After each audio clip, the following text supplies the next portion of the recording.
اہل سنت عالم دین کا جملہ ہے. ابن ابی الحدید معتزلی بہت بڑے عالم اہل سنت, شرح نہج البلاغہ لکھی, بڑا خوبصورت انہوں نے تجزیہ کیا, اور اصل تجزیہ تو ان کے استاد بزرگوار کا تھا جو انہوں نے کتاب میں نقل کیا ہے.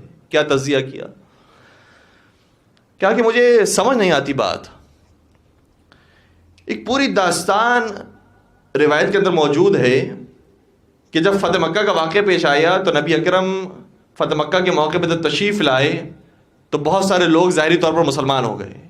نبی اکرم نے سبھی کو بخش دیا, لیکن کچھ لوگ ایسے تھے جن کا نام لے کے ذکر کیا, اگر یہ خانہ کعبہ کی غلاف کو پکڑتے ہوئے بھی نظر آئیں تو انہیں قتل کر دینا, مسجد الحرام میں بھی نظر آئے انہیں قتل کر دینا. گرچہ بعد میں انہوں نے آ کر توبہ کی اور سچے دل سے توبہ کی, ان میں سے بعض نے جو سچے دل سے توبہ کی انہیں معاف کر دیا گیا, لیکن یہ روایت اہل سنت کتابوں کے اندر پائی جاتی ہے اور میں وہیں سے پیش کر رہا ہوں.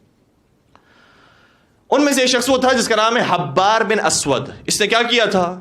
یہ شخص وہ تھا جو اہل سنت روایت کے مطابق رسول کی کچھ اور بیٹیاں تھیں جو 4 بیٹیوں کے قائل ہیں, جناب زینب. جب نبی اکرم مکہ سے مدینہ تشریف لے آئے تو جناب زینب مکہ میں موجود تھی, ان کے لیے سواری بھجوائی گئی. جناب زینب اس پر سوار ہوئی, مکہ سے مدینہ تشریف لا رہی تھی, دن کا وقت تھا, روز روشن تھا. قریش والوں نے کہا رسول اللہ تو ہمارے ہاتھوں سے چلے گئے, محمد تو ہمارے ہاتھوں سے فرار کر گئے, لیکن ہم محمد کی بیٹیوں کو نہیں چھوڑیں گے اور اپنی بے حرمتی برداشت نہیں کریں گے کہ یہ دن دہاڑے ہمارے سامنے سے گزر جائے, لہذا ان کا راستہ روکو.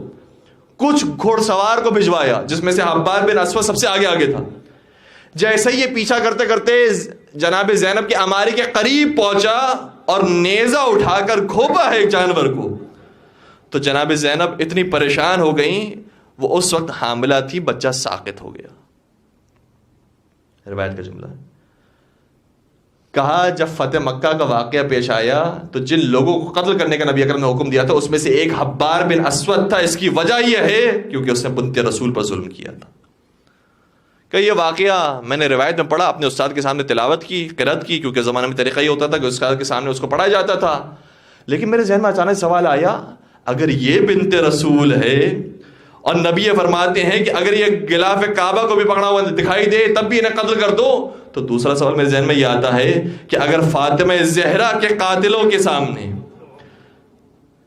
نبی اکرم زندہ ہوتے تو جس طریقے سے زینب کے قاتلوں کے بارے میں کہا تھا کہ جہاں ملے تمہیں قتل کر دو, فاطمہ کے قاتل بھی جہاں ملتے انہیں قتل کر دیا جاتا.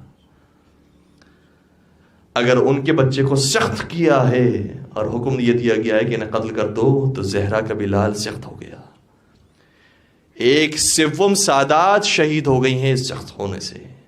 نسل سادات 1/7 1/3 حصہ ختم ہو گیا جناب محسن کی شہادت سے. کہ نبی اکرم اگر ہوتے اس وقت زندہ ہوتے تو انہیں بھی قتل کرنے کا حکم دیتے.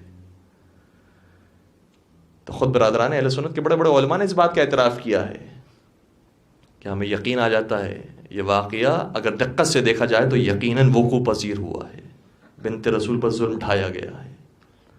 اور کتنے بڑا برادران اہل سنت میں سے علماء بھی موجود ہیں اور عوام بھی موجود ہیں, جب یہ حقیقت دیکھتے ہیں, اپنے کتابوں میں خود پڑھتے ہیں, تو پتہ چلتا ہے کہ جن کو اب تک وہ مان رہے تھے وہ رہبر کہلانے کے لائق نہیں ہیں, قاتل کہلانے کے لائق ہیں, یہ ظالم کہلانے کے لائق ہیں, ملعون ہیں جنہوں نے آل رسول پر ایسا ظلم کیا ہے.